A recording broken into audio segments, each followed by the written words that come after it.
So let me give you a few things. A few things that you are, when you say I do, these are the things you are saying you will do. So I'll run man and woman. I will maybe give one each for the men, one for the women. So the first one, men. When you say I do, you are saying I will do, I will love her. Give me Ephesians 5:25. And you see, what I love about God is very clear. God doesn't want that your fake 419 love. I love you, do anything for you, or die for you. Doesn't want that fake one. So he said, instead of you to just be saying, let me give you a standard. Because men learn more from what they see than what they hear. Men learn more from watching other people than from this talk that I'm talking. So God says, it's not me you are going to deceive. So I'm going to show you. See it, Ephesians 5:25. He said, husbands, love your wives, even as who? As Christ did what? Loved the church and did what? Gave himself for it. What does that tells you immediately that God is saying, when you say I do, you are choosing to love, and that cancels selfishness. Do you know that men are by nature selfish beings? The average man, except he is fully controlled by the Spirit of God, God dwelling on the inside of him, around him, above him, with him, around him, except God is fully embodied, indwelled in him. I just tabbed on now, you didn't notice. Indwelled. Men are selfish. A man will never do anything that does not favor him. Because men are transactional. If a man is marrying you, let me guarantee you that is benefiting him. It's only a woman that will see a man that is not working. His leg is broken. He doesn't have sense. He doesn't have behavior. And she'll tell you, I love him. I'm sent to him. A man can never do it. Never. He has problem. They don't come and carry problem. Men don't do it now. Women do it because we are naturals. We just feel that if I love him, he will change. If I just talk to him, because of the way he loves me, he will do anything for me. See, men are very transactional. If you ask a man, why did you marry this woman? He can tell you why.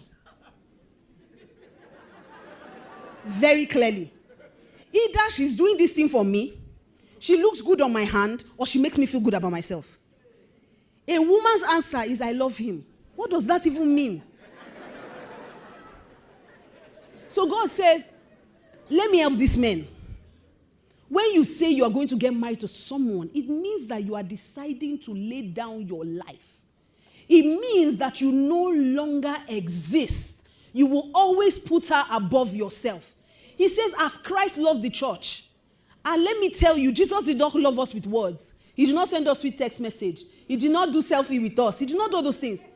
Jesus saw we had a need. And he said the only way to fulfill this need is to die. How did his dying favor him? Not favor him now. Favor also. I know I was telling somebody recently that wickedness. Okay, no, it was Pastor me yesterday now. We were just in. I said, wickedness is a lot of work. Do you understand? It takes work to be wicked. So I can never really understand wicked people. People are wicked in this life. And Jesus, that's why nobody can convince me not to serve Jesus. So let me tell you now. Do you understand that Jesus sees the wickedness of man? Have you ever encountered people's wickedness? Do you understand? People are wicked. Sometimes it scares me how, if I one day, I think it was 3 years ago, something happened to me majorly, and I was crying, and I was saying, God, how can people be this wicked? Do this, please. Why are you telling me as if? Because the way I was, people are wicked. He said, why are you telling me like this now? Go and read the Bible. I'm the one that said that the heart of man is desperately wicked. He said, even me, I say, who can know it? And you are not telling me as if you are giving me revelation. People are wicked, though. And Jesus saw the wickedness of man. And said, even with all these people's bad behavior and their wickedness, See, me, I don't have a problem with people's weaknesses. I have a problem with their wickedness. If you have a weakness, I can be with you. I can help you through it. But if you are wicked, and people are wicked. Jesus saw their wickedness and still died for them. They use small bad behavior that your wife has. Small, low. Her bad behavior is not even complete. It has not turned to wickedness. It's small bad behavior. I say, no, I cannot cope with this one, no.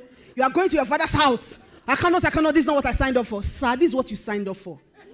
Even as Christ also loved the church and gave himself for it.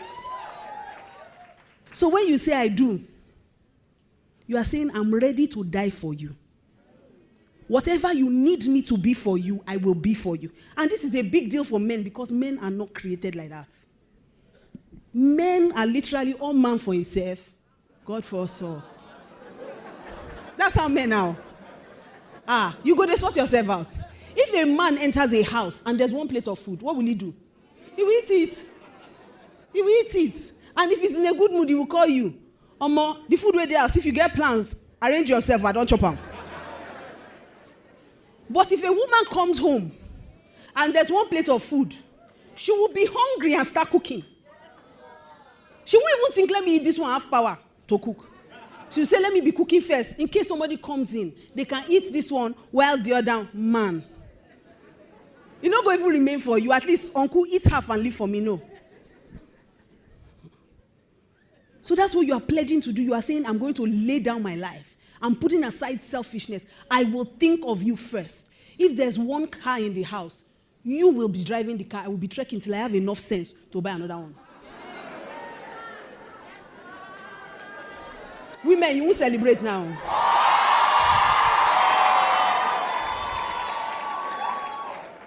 So as a man, the first thing you say, when you say, I do, what you are saying is that I've pledged to stop being selfish. Listen, if all of us can do what we are supposed to do, marriage will be easy. If as I'm thinking of you, you are thinking of me, what makes a man cheat on his wife? Selfishness. He's not thinking about how she will feel. And I'm an infidelity recovery coach, so I know how broken women are when their husbands cheat. He's not thinking about her that time now. He's not even thinking about Jesus. After we go beg Jesus, now they forgive. That's what happens. But if we're all thinking, you're thinking, it's my wedding band. My wife. You stand up and tell the girl, get thee behind me, sit down and be going.